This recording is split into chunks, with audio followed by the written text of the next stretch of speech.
जय हिंद मित्रों। आज आप सभी के बीच गोदान का अगला पार्ट लेकर आई हूँ। जैसे कि पहले वाली क्लासेस में आपने देखा कि किस प्रकार मालती और मेहता इन दोनों लोगों के बीच संवाद स्थापित हुआ, और उसमें आपने देखा कि जब वो शिकार पे निकले थे तो एक जनजातीय लड़की थी जिसका आपने देखा था कि देखने में तो बिल्कुल वो सुंदर नहीं थी, पर उसने अपने हाव भाव और जो उसका बाहरी व्यक्तित्व था जिसमें नम्रता था, प्रेम था, ईर्ष्या नहीं था, ये सब किस प्रकार जो है मिस्टर मेहता को एक तरीके से अपनी तरफ अट्रैक्ट किया था, आकर्षित किया था। लेकिन वो मेहता के लिए प्रेम की उस तरीके से वासना के रूप में पात्र नहीं थी, बल्कि उनके लिए एक श्रद्धा के रूप में पात्र थी। और आपने देखा कि लगातार उस लड़की के विरुद्ध जो आवाज़ें उठाई मिस मालती ने, मिस मालती के प्रति, उस लड़की के प्रति जो घृणा देखने को मिली, तो घृणा एक चीज़ ये अंतराल भी कर देता है कि बाहरी सौंदर्य में जिसमें कहीं से कहीं तक मिस मालती में कमी नहीं था, परंतु वो जो उनका सौंदर्य था और जो उनका आंतरिक मन था उसमें जो विद्वेष की भावना आपको देखने को मिली होगी। ये एक चीज़ आपको दिखाता है कि एक इंसान जो सामने से दिखता है वो अंदर से कैसा है। एक जो सामने से उस सुंदर शेप में, जैसा हम लोग एक मूर्ति ऐसा आकृति वो करते हैं कि जो सुंदरता की प्रतिमूर्ति हो, तो अंदर से उसका मन कैसा होगा, सुंदर होगा। ऐसा इस चीज़ को वो जो जनजाति लड़की वो काटती है, वो सुंदर नहीं है पर मनुष्य वो मन से अपने बहुत ज़्यादा सुंदर है। और ये चीज़ें आपने देखी और लगातार आपने देखा कि सजल नेत्रों को और बहुत ही अनन्य भाव से, प्रेम के साथ, नम्रता के साथ मिस्टर मेहता ने उससे विदा ली, और उसने भी उसी सजल नेत्रों से बिल्कुल उसने जितना सेवा हुआ किया और उसने भी मिस्टर मेहता से विदा लिया। अब तो ये मिस मालती और इनका था, बाकी 3 ग्रुप्स में और डिवाइड थे जब ये लोग निकले थे शिकार पे। तो ये अभी जो शुरुआत हो रहा है ये इनकी दूसरी टोली है। दूसरी टोली जो थी वो राय साहब और खन्ना की थी। ये मिस्टर खन्ना जो थे वही जिनकी पत्नी कामनी थी और जो बहुत ज़्यादा मिस मालती के पीछे पड़े रहते थे। इनकी दूसरी टोली में राय साहब थे और खन्ना थे।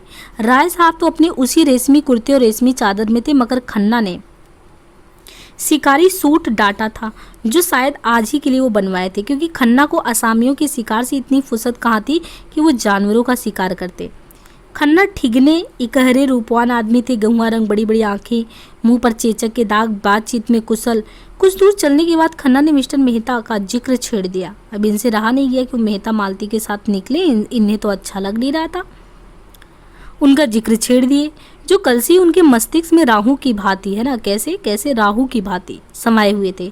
बोले ये मेहता भी कुछ अजीब ही आदमी है ना, मुझे तो कुछ बना सा मालूम पड़ता है। मतलब जैसा वो दार्शनिक फिलोसफर दिखता है, रियल में वो उतना फिलोसफर है नहीं।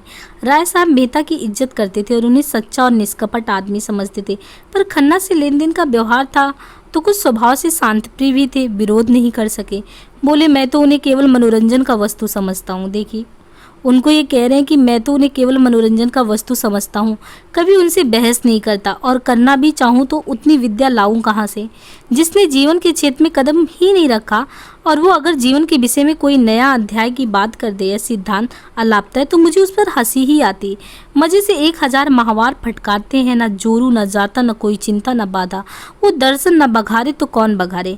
आप निद्वंद रहकर जीवन को संपूर्ण बनाने का स्वप्न देखते हैं, ऐसे आदमी से क्या बहस की जाए।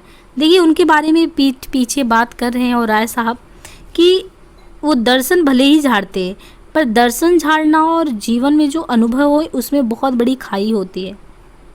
जो मिस्टर मेहता है, मिस्टर मेहता ना कभी शादी की है, ना उनके बच्चे हैं, ना उनका खुद का एक जीवन है सफल। और ये मिस्टर मेहता अगर अपना ज्ञान और दर्शन बघार रहे हैं तो निद्वंद वो जीवन में उस तरीके से जी रहे हैं, तो अपना दर्शन ही बघारेंगे, उसके सिवा वो कर क्या सकते हैं। ऐसे आदमी से हम क्या बहस करने जाएं। मैंने सुना है चरित्र का अच्छा नहीं है। अब ये अपना राग अलाप रहे हैं मिस्टर खन्ना कि मैंने तो उनके बारे में सुना है कि वो जो है अच्छे आदमी नहीं है। बेफिक्री में चरित्र अच्छा रह ही कैसे सकता है। समाज में रहो और समाज के कर्तव्यों और मर्यादाओं का पालन करो, तब तो पता चले। उन्होंने कहा कि अगर इस तरीके से बेफिक्र रहोगे तो कैसे पता चलेगा। मालती ने जाने क्या देखकर उन पर लट्टू हुई जोतती है।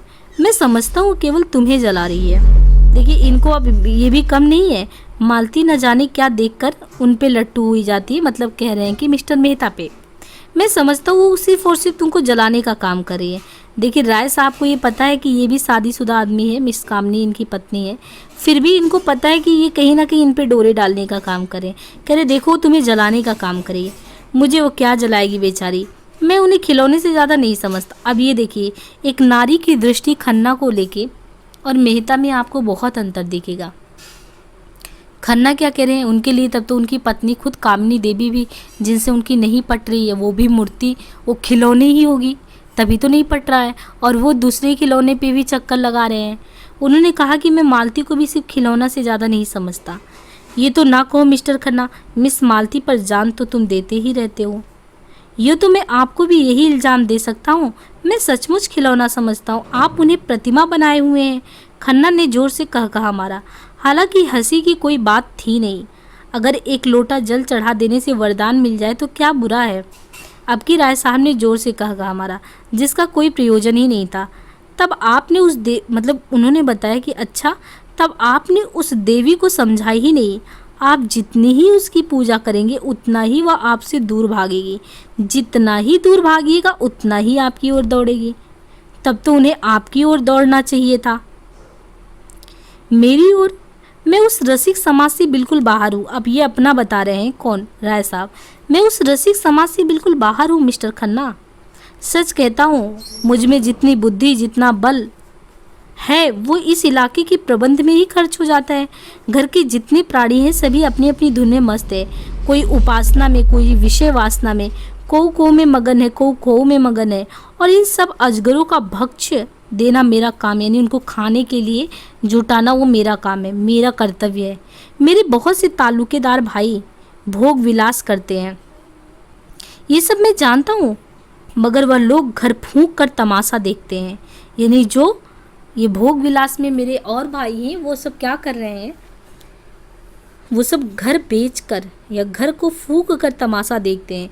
कर्ज का बोझ सिर पर लदा जा रहा है, रोज डिग्रियां हो रही हैं, जिससे लेते हैं उसे देना नहीं जानते, चारों तरफ बदनामी है। मैं तो ऐसी ज़िंदगी से मर जाना अच्छा समझता हूँ। मालूम नहीं किस संस्कार से मेरी आत्मा में जरा सी जान रह गई है जो मुझे देश और समाज के बंधन में बांधे हुए है। सत्याग्रह आंदोलन छिड़ा, मेरे सारे भाई शराब कबाब में मस्त थे। मैं अपने को रोक नहीं सका, जेल गया और लाखों रुपए की जेरबारी उठाई और अभी तक उसका तावान भर रहा हूँ। मुझे उसका पछतावा नहीं, बिल्कुल नहीं है।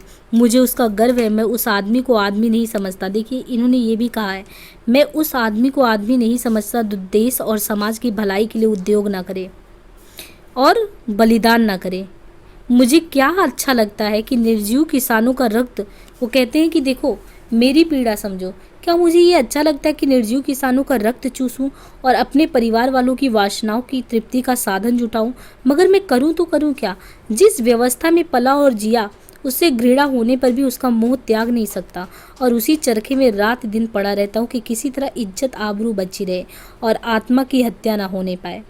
आत्मा की हत्या, देखिए आपने जब शुरुआत में उपन्यास को शुरुआत किया होगा तभी आपने देखा था कि जब होरी को इन्होंने बुलाया था, होरी को अपनी ये कथा सारी बताए थे, उन्हें तब भी ये चीज़ दर्द था कि कहीं ना कहीं मैं जो छोटे किसान हैं या उनको जो जमींदारी प्रथा के तहत जो है हमको मिला है दायित्व, उनसे वसूलता हूँ, वो मरते हैं तो मेरी आत्मा खुद मुझे कचोटती है। ये इनसे भी कहते हैं कि मैं ऐसा प्रयास करता हूँ कि मेरी हाथ में हत्या या आत्म का हत्या ना हो पाए। ऐसा आदमी मिस मालती क्या किसी भी मिस के पीछे नहीं पड़ सकता। वो बताते कि ऐसा आदमी जो इतना सोचता हो देश के बारे में, समाज के बारे में, किसानों के बारे में, अपनी आत्मा के, कि हमारी आत्मा जो है किसी का दास बन के, या दास कहेंगे नहीं, कि हमारी आत्मा कहीं ना कहीं असंतुष्ट भाव से हमको धिक्कारे नहीं, इसके प्रयास में मैं मिस मालती तो छोड़ो, मैं किसी भी मिस के पीछे नहीं पड़ सकता, और पड़े तो उसका सर्वनाश ही समझिए। हाँ, थोड़ा सा मनोरंजन कर लेना वो तो दूसरी बात है, वो तो कर ही लिया जाता है। मिस्टर खन्ना भी तो थे साहसी आदमी, संग्राम में आगे बढ़ने वाले, 2 बार जेल हो आए थे, किसी से दबना तो जानते नहीं थे, खद्दर ना पहनते थे और फ्रांस की शराब पीते थे। अवसर पड़ने पर बड़ी बड़ी तकलीफ़ें झेल सकते थे। जेल में शराब छुई तक नहीं और A क्लास में रहकर भी C क्लास की रोटियां भी खाते रहे। C क्लास की मतलब A क्लास में रहकर भी। हालांकि उन्हें हर तरफ का आराम मिल सकता था, मगर रण क्षेत्र में जाने वाला रथ भी तो बिना तेल के नहीं चल सकता था। उनकी थोड़ी सी जीवन में रसिकता लाजमी थी। बोले कि आप सन्यासी बन सकते हैं, मैं तो नहीं बन सकता। मैं तो समझता हूँ जो भोगी नहीं वह संग्राम में भी पूरे उत्साह से नहीं जा सकता। जो रमणी से प्रेम नहीं कर सकता उसके देश प्रेम में मुझे विश्वास नहीं। ये इनकी सोच है। राय साहब इनकी बात पे मुस्कुराए। आप मुझी पर आवाज़ें कसने लगे। आवाज़ नहीं है, तत्व की बात है। शायद हो आप अपने दिल के अंदर बैठ कर देखिए तो पता चले आपको। मैंने तो बैठ कर देखा है और मैं आपको विश्वास दिलाता हूँ वहाँ और चाहे जितनी बुराइयाँ हों विषय की लालसा नहीं है। तब मुझे आपके ऊपर दया आती। आप जो इतने दुखी और निराश और चिंतित हैं उसका एकमात्र कारण है आपका निग्रह। मैं तो ये नाटक खेल कर रहूँगा। दुखांती क्यों से वो मुझसे मजाक करती है, दिखाती कि मुझे तेरी परवाह नहीं। ये बात कर रहे हैं किन के बारे में? मिस मालती के बारे में। कि वो मुझसे मजाक करती है, दिखाती है कि मुझे तेरी परवाह नहीं है। लेकिन मैं हिम्मत हारने वाला मनुष्य तो हूँ नहीं। मैं अब तक उसका मिजाज नहीं समझ पाया। कहाँ निशाना ठीक बैठेगा इसका निश्चय नहीं कर पाया। लेकिन वह कुंजी आपको शायद ही मिले। मेहता शायद आपसे बाजी मार ले गए मिस्टर खन्ना। ऐसा कौन कहता है? राय साहब कहते हैं। एक हिरन, अब देखिए ये कह रहे हैं, अब बोलेंगे तो तुरंत भाई गुस्सा तो आएगी इनको। ये बोले कि देखो भाई, इनकी स्थिति में अगर वो चीज़ देखा जाए तो इनके लिए क्या है। इन्होंने बताया कि इनके लिए अगर देखा जाए तो एक हिरन कई हिरनियों के साथ चल रहा था। बड़े सींग वालों, बिल्कुल काला। राय साहब ने निशाना बांधा। मतलब उन्होंने कहा एक हिरन था, एक हिरन कई हिरनियों के साथ चल रहा था, बड़े सींगों वाला, बिल्कुल काला। राय साहब ने निशाना साधा। खन्ना ने रोका। क्यों हत्या करते हो यार, बेचारा चल रहा है, चरने दो। एक्चुअली वो जहाँ पे जा रहे थे एक हिरन था, वो कई हिरनियों के साथ चल रहा था और जो राय साहब थे उसको निशाना साध दिए कि मारे, क्योंकि शिकार पे लोग निकले थे। खन्ना ने रोका कि भाई क्यों आत्महत्या उसका कर रहे हो, हत्या कर रहे हो, बेचारा चल रहा है, चलने दो, धूप तेज हो गई, आइए कहीं बैठ के बात करते हैं, आपसे कुछ बात भी करनी थी। राय साहब ने बंदूक चलाई मगर हिरन भाग गया। बोले एक शिकार मिला, वो भी निशान से खाली गया, एक हत्या से बची। आपके इलाके में ऊख होती है बड़ी कसरत से, तो फिर क्यों ना हमारी शुगर मिल में शामिल हो जाइए। वो कहते हैं हिस्से धड़ाधड़ बिक रहे हैं, आप ज़्यादा नहीं 1000 हिस्से खरीद लो। गजब किया, मैं इतने रुपए कहाँ से लेके आऊँगा। इतने नामी इलाकेदार और आपको रुपए की कमी, कुछ 50,000 ही तो होते हैं, उनमें भी अभी 24% ही देना है। नहीं भाई साहब, मेरे पास इस वक्त बिल्कुल रुपए नहीं है। रुपए जितने चाहे मुझसे लीजिए, बैंक आपका है। हाँ, अभी आपने अपनी ज़िंदगी इंश्योर्ड ना कराई होगी, मेरी कंपनी में एक अच्छी सी पॉलिसी लीजिए। 100-200 रुपये तो आप बड़ी आसानी से हर महीने दे ही सकते हैं और इकट्ठी रकम मिल जाएगी 40-50 हज़ार। लड़कों के लिए इससे अच्छा प्रबंध आप नहीं कर सकते। हमारी नियमावली देखिए, हम पूर्ण सहकारिता के सिद्धांत पर काम करते हैं। ये कौन सिखा रहा है? ये मिस्टर खन्ना इनको सिखा रहे हैं राय साहब को। दफ्तर और कर्मचारियों के खर्च के सिवा नफ़े के एक पाई भी किसी के जेब में नहीं जाती। आपको आश्चर्य होगा कि इस नीति से कंपनी चल कैसी रही है। और मेरी सलाह से थोड़ा सा स्पेकुलेशन का भी मामला शुरू कर दीजिए। ये जो आज सैकड़ों करोड़पति बने दिखते ना, सब स्पेकुलेशन से बने हैं। रुई, शक्कर, गेहूं, रबर, किसी जीन्स का सट्टा कीजिए, मिनटों में लाखों का वारा न्यारा हो जाता है। काम जरा अटपटा सा है, बहुत से लोग गच्चा खा जाते हैं, लेकिन वही जो अनाड़ी हैं, आप जैसे अनुभवी, सुशिक्षित और दुर्दंश लोगों को इससे ज़्यादा नफ़े का काम ही नहीं। बाजार का चढ़ाव उतार कोई आकस्मिक घटना नहीं, इसका भी विज्ञान है। एक बार उसे गौर से देख लीजिएगा, फिर क्या मजाल की धोखा हो जाए। राय साहब कंपनियों पर अविश्वास करते थे, 2-1 बार इसका उन्हें कड़वा अनुभव भी हो चुका था, लेकिन मिस्टर खन्ना को उन्होंने अपनी आंखों से बढ़ते देखा था और उनकी कार्य दक्षता के वो कायल थे।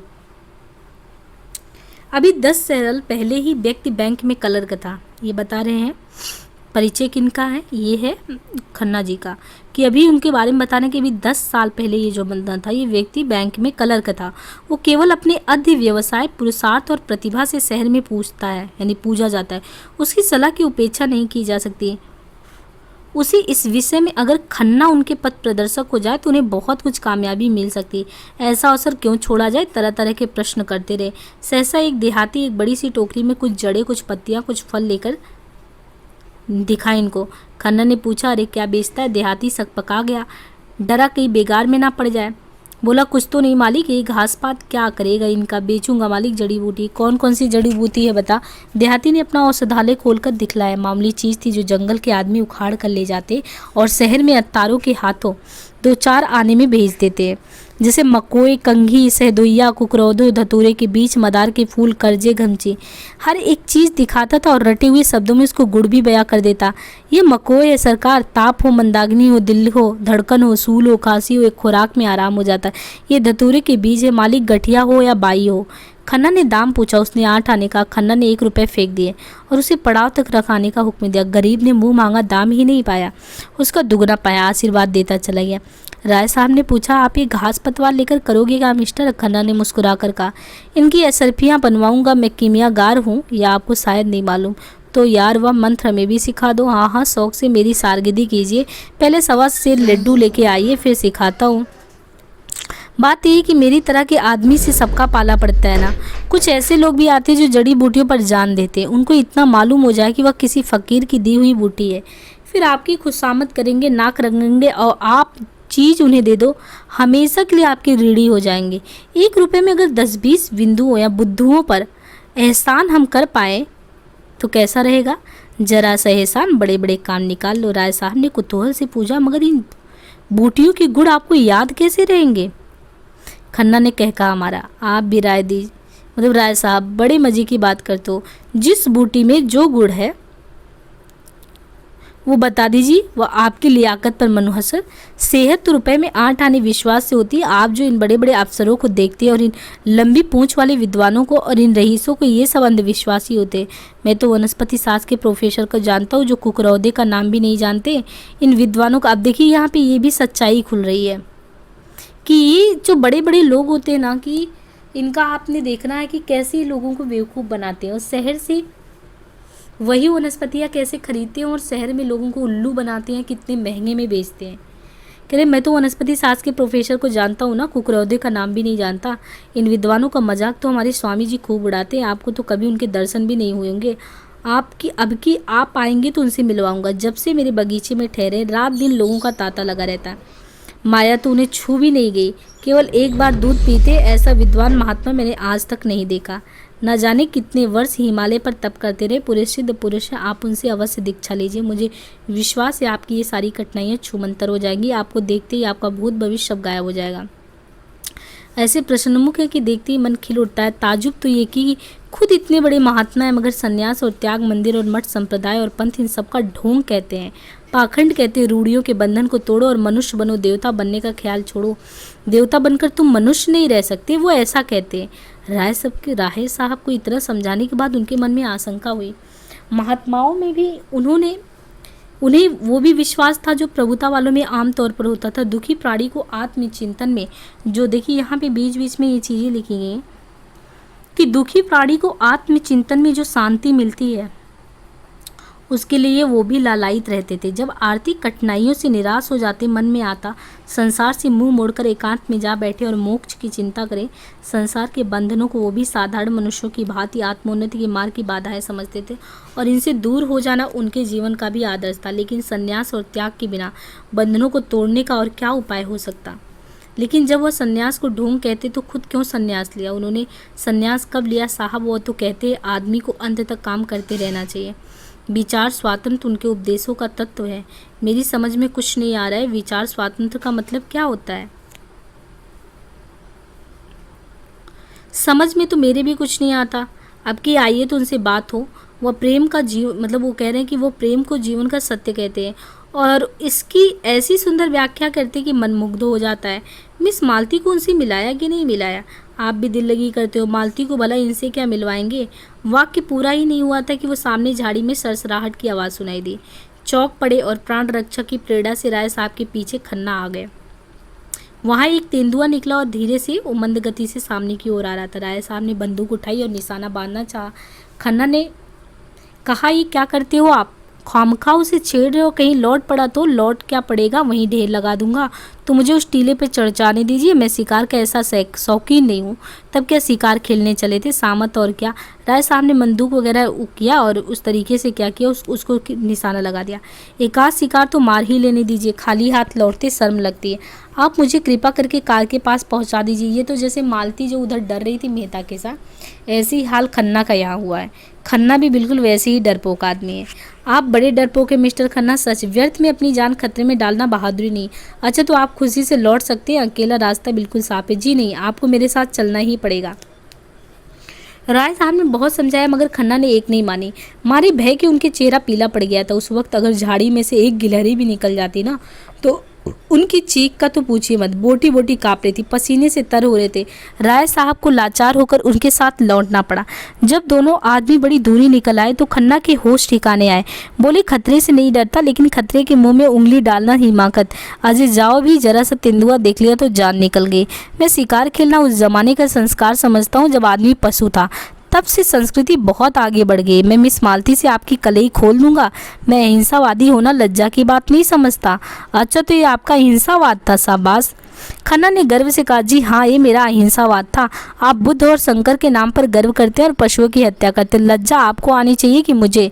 कुछ दूर दोनों फिर चुपचाप चलते रहे। तब खन्ना बोले, तो आप कब तक आएंगी? मैं चाहता हूँ आप पॉलिसी का फॉर्म आज ही भर दें और शक्कर के हिस्सों का भी। मेरे पास दोनों फॉर्म भी मौजूद हैं। राय साहब ने चिंतित स्वर में कहा, जरा सोच लेने दीजिए, इसमें सोचने की ज़रूरत नहीं है। फिर इसके बाद तीसरी टोली की बात शुरू होती है और यहाँ से हम लोग जो है कल वीडियो फिर स्टार्ट करेंगे। धन्यवाद।